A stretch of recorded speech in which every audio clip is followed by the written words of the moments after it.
Nous sommes en février 1871, en pleine guerre franco-prussienne. Un événement sans précédent bouleverse l'histoire européenne. Plus de 87 000 soldats français, affamés, épuisés, démoralisés, fuient à travers les montagnes enneigées du Jura. Traqués par les troupes prussiennes, ils franchissent la frontière suisse pour échapper à la mort.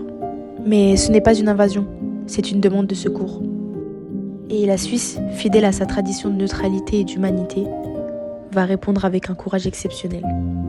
Voici l'histoire vraie et bouleversante de l'internement de l'armée des Bourbaki. En 1870, la France de Napoléon III se sent menacée par la montée en puissance de la Prusse, dirigée par le chancelier Otto von Bismarck. Le 19 juillet, la France déclare la guerre à la Prusse, espérant renforcer son prestige. Mais les choses tournent rapidement au désastre. Dès le début, l'armée française accumule les défaites. Wissembourg, Spicherön, puis Gravelotte. Le coup de grâce arrive le 2 septembre 1870 à Sedan. Napoléon III est capturé, son armée anéantie. C'est la fin du Second Empire. Mais la guerre continue. La Troisième République, née dans l'urgence, refuse de capituler. Paris est assiégé. Partout dans le pays, on tente de lever de nouvelles armées pour repousser l'envahisseur prussien. C'est dans ce contexte qu'est constituée l'armée de l'Est, sous le commandement du général Charles-Denis Bourbaki, un officier respecté. Sa mission ? Porter secours à Belfort, assiéger et reprendre l'Alsace. Mais cette expédition est un calvaire. En janvier 1871, par un hiver glacial, les soldats doivent marcher à travers les montagnes jurassiennes, sous-équipés, mal nourris, exténués. Les routes sont enneigées, les rations manquent, les maladies se propagent. Les combats autour de Liséne se soldent par un échec sanglant. L'armée des Bourbaki encerclée perd tout espoir. Dévasté, le général Bourbaki tente de se suicider en se tirant une balle dans la tête le 26 janvier. Il survit, mais il est remplacé. Le commandement revient au général Clinchamp, qui comprend vite qu'il n'a qu'un seul choix, fuir vers la Suisse. Le 1er février 1871, après négociation avec les autorités suisses, l'armée de Bourbaki a été autorisée à franchir la frontière à Verrières, dans le canton de Neuchâtel. En l'espace de quelques jours, 87 847 soldats et officiers français entrent en Suisse. Beaucoup sont blessés, malades, gelés. Plus de 12 000 chevaux les accompagnent.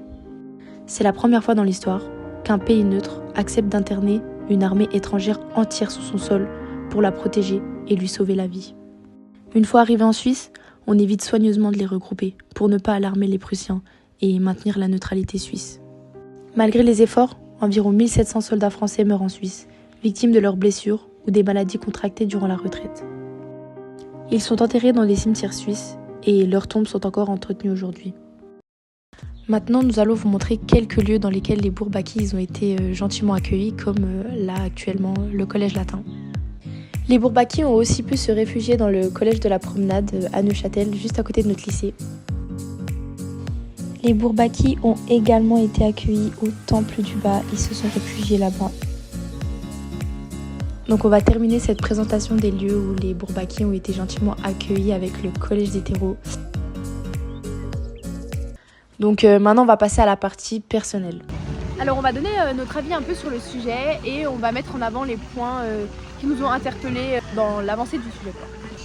Alors premièrement, j'ai été interpellée sur le fait que je ne m'attendais pas à ce que les Bourbaki aient été accueillis dans autant de lieux dans lesquels on passe. Par exemple le temple du Bas, on passe tous les jours devant et on ne s'attend pas à ce que les Bourbaki ils ont passé un petit séjour là-bas. Alors moi forcément, ce qui m'a pas mal choqué, c'est qu'il n'y avait pas beaucoup d'infos sur Neuchâtel des Bourbaki.